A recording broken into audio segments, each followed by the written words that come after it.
to True Mamre. I hope you are all well by the grace of God. Africans are pushing back. African leaders are speaking their mind. I want to share this video with you so you can share your opinion. As always, we are all learning on this channel. Believe it or not, I'm also learning a lot from you. This video is about Kenyan Parliament fighting for a law to be passed on LGBTQ bill. They want to follow what Uganda president has done, and they call him, let's say, hero by standing up. Because some of our leaders, as we all know, are hypocrites. They won't tell their mind until it is too late. And yes, I want you to listen to this video and tell me what you think. I will also, if possible, if it is not too long, I'll bring you another video or add it together about how Ghana Parliament is also debating on the same issue. I don't know. Thank you, my subscribers. Thank you so much, because I'm so passionate. I used to be passionate about politics, and I forget about it all because I know it's a dirty game. Sometimes, like I said, I just forget about it. By posting one video, two videos, you just like make my dream come true. Now I can go back and pick what I love and what I want to do. So I must say I respect you, and I'm so thankful. And even YouTube is telling me keep doing it. So I'm afraid if you don't like politics, this is what we'll be doing, but I'll be bringing you true life stories. If any story that I've heard or someone feel like I should share on this channel, can they let me know, and I will do that for us to learn. Thank you very much. What happens tomorrow, Honorable Speaker, if all the pickpockets in our streets decide now that they have rights as pickpockets, and they want to form the Association of Nairobi Street Pocket Thieves, or even robbers, bank robbers? Tomorrow, robbers may decide that we have certain rights under the Constitution, the right to association.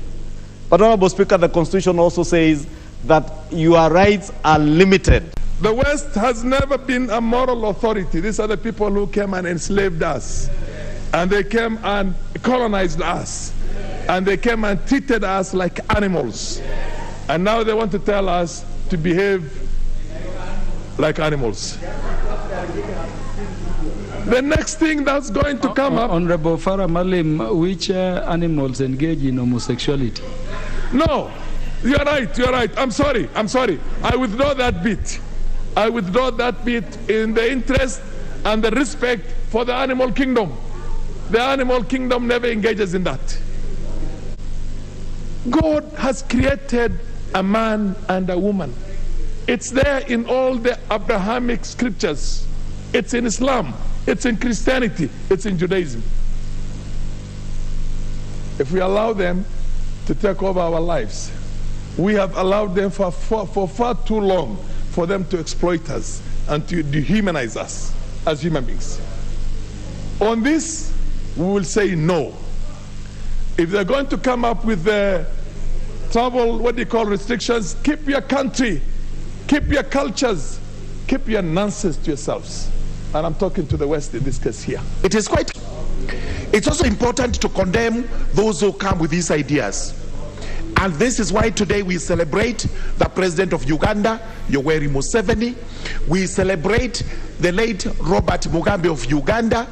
And sometimes it actually appears Idi Amin himself was a saint, because these are the things he was condemning those days, in spite of being incited by these same Europeans and Americans to kill a few Ugandans. Therefore, we as Africans must stand up. We must stand to be counted. We must tell these Europeans and Americans that for the little money they are enticing us with, I'm told they're even offering relief food to Kenyans so that you can legalize things like this one. They have been approaching our organizations, including the Kenya National Human Rights Commission, offering tokens so that they can promote rights of such characters. Thank heavens, these commissions and these organizations have said no to their little tokens. Let them keep their bad habits in Europe, in America. Let us, as Africans, keep what we consider to be morally upright and suitable for our society. Speaker, I am a watcher and I'm a fan of National Geographic, which has documentaries. You see male animals being attracted to females, fighting to death. I have never seen a male animal raising to satisfy itself sexually on another male animal. So what are they telling us, Mr. Speaker? Mr. Speaker, this country, and I want to hear the leadership of this country speak against this. In fact, Mr. Speaker, I think the president of this country should write immediately to the Attorney General to appeal this ruling. It cannot be bearable. Yes, Kenya is a Christian nation. It has Muslims. It has all denominations. But Mr. Speaker, our constitution is supreme. 11 explicitly said it. The Yashpal guy spoke about it, his commission, the bombers 1 and 2, they were against this. How can we then, 2023, admit the gays and lesbians of this world to rule this country? Mr. Speaker, on this seat where I sit from, I am telling people who I represent from Mavoko, if you see gays and lesbians, tell them to be wary of me, because I'm going to tell you what you are going to do with them. So are Kenyans. We cannot allow that, Mr. Speaker. We must condemn this ruling by all means. Even if it means us calling those judges to apologize to Kenyans and say they judged and they ruled when they were not sober, Mr. Speaker, then is when we are going to agree with their ruling. However, Mr. Speaker, this House has a role to legislate and make laws that befit this country. Let's not forget our mandate. Let us stand by the virtues. America and its relationship, particularly with Ghana. You can praise America for its contributions to Ghana, but I take it from this point, that somebody come and kills your father, marries your wife, and offers you goodies, and you say that he's a good parent. So you're saying what you're talking about is cultural diplomacy? Yes. It's non-existent in our leadership. It's non-existent. You can just see. So somebody comes and kills your father, right, Adam, marries your mother, and start showering you with cookies and what have you, then you get up and say that this man is a good man because your father used not to give you. You grow up to realize that indeed that person is a murderer. The United States of Ghana murdered Ghana and murdered Africa by their actions with the CIA in overthrowing the Osagifo Dr. Kwame Nkrumah and a big African agenda that was to liberate not only the people of this part of the world, but of course the entire African continent. We are still pained by that. We cannot forget the relationship, how Americans assisted in killing Patrice Lumumba, one of the verified African leaders. We cannot forget how America's participation led to the overthrow and killing of Sekou Touré of Guinea. We cannot forget the Americans' participation in the overthrow of Modibo Keita. And we cannot forget the American actions that led to what we describe as the African Che Guevara, Thomas Sankara. And of course, of recent, we cannot forget the role Obama and Hillary Clinton played in the overthrow and murder of President Gaddafi, whose crime was that he wanted to bring about economic salvation to the African people. He was working towards an African bank that we have been struggling for several years, that the internet, if you call it the satellite system that we used to pay in excess of 500 million every year to the United Kingdom and to Paris. All of a sudden, Gaddafi assisted Africa to have our own satellite system that enables communication among Africans without it routing through Paris or through London.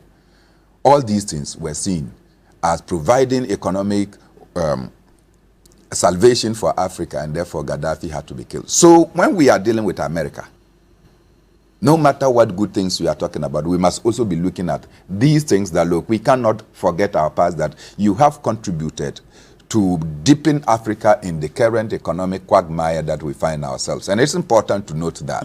And so when they come here, we must see.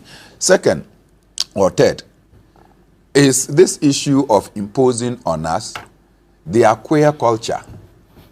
What do you mean by queer culture? Queer culture, look, how do you see, Adam, as we sit here, you want a partner, right? You want a partner. Then you just look at this man with his dry head. Instead of cooking. Yeah, you see this man with his dry head and say that man to man. Or you see Saka and you say that you want to marry Saka. It's not acceptable in any part of our African culture. According to their culture, sexuality is a choice. Fantastic. So keep it in your culture. Keep it in your land. Why are you imposing it on other people that is not part of their culture? If you are a Ghanaian, you are a Nigerian, and you want to enjoy your homosexuality life, jump into the countries that will tolerate you. Within our culture, it's not permissible. I have not seen any African or black man in any of the Western countries jump in to say that you have to legitimize the issue of polygamous marriage. Because in their part, it's not acceptable. And you don't see blacks jumping and saying that because it's acceptable within our culture and our traditions, we want it to be a universal problem or a universal solution so that men across the globe can decide that they can marry. Have you seen that being promoted anywhere? So why are they imposing on us what we consider as an abnormality? When people are abnormal, you grant them compassion. You want to heal them. And so where we sit in our cultural settings, we see homosexuality as an abnormality and that they need compassion and they need to be healed. We don't see it as a right. So for Kamala Harris to come and sit in Ghana and be telling us that homosexuality is a right, and President Akufo-Addo saying that we will consider those rights, President Akufo-Addo is running away. Yesterday, I was monitoring comments on, especially on the mainstream and some social media platform. They said Ghana, and looking at the position of strength from which we can pose it or make an argument, we really are not strong enough to make some of these comparisons. Which comparison is that? We're not economically strong. We're currently before. We are before the IMF. And Kamala Harris visited Ghana. We're begging countries to go and Kamala Harris visited Ghana. She's offering $1 million for about 5 countries. No, 100. 100? Yes. $1 million. Or 100 million. 100 million. For how many countries? 5. 5 countries. You share. And it is not cash. Technical. It's for security. Oh, fantastic. Technical support. I am happy that you are coming in because you'll be speaking after me. And so I will also come in. Oh, but I mean... No. Please, let's go on. I will speak because I will not interject you. Brother, so I was just correcting you. Oh, you are providing information. When you said 1 million, I gave you 100 million. It wasn't okay. You are correcting me. Or you provided information. Please, Okay, can we go on? Can we go on, please? Right. So, Russia in South Africa has cancelled the debts of African countries in excess of $20 billion. At this time of our economy, what do we need most? At this time of our economy, what do we need most? Debt forgiveness. Debt forgiveness? Or we need military and security support at this moment? We need more money pumped into the economy. That is so, and when they say they are going to pump in, it will come in the form of equipment and personnel. Technical support. And technical support. It is not that they are going to provide liquidity that will aid you out of your economic crisis, problems that is making our life a fiasco. Has to do with economy. And we don't see it that. I consider the Vice President as coming to do a tour and taking advantage to pummel President Akufo-Addo, who yesterday was incoherent in his pronouncement as to whether the... So what do you mean by the president was incoherent yesterday? You didn't see him fumbling in his speech? And when it came to the question and answer to homosexuality, play it and let everybody listen and see whether this is the same president that speaks eloquently and speedily. Once again, thank you so much. I do appreciate your time. See you very soon. God bless you all. Bye.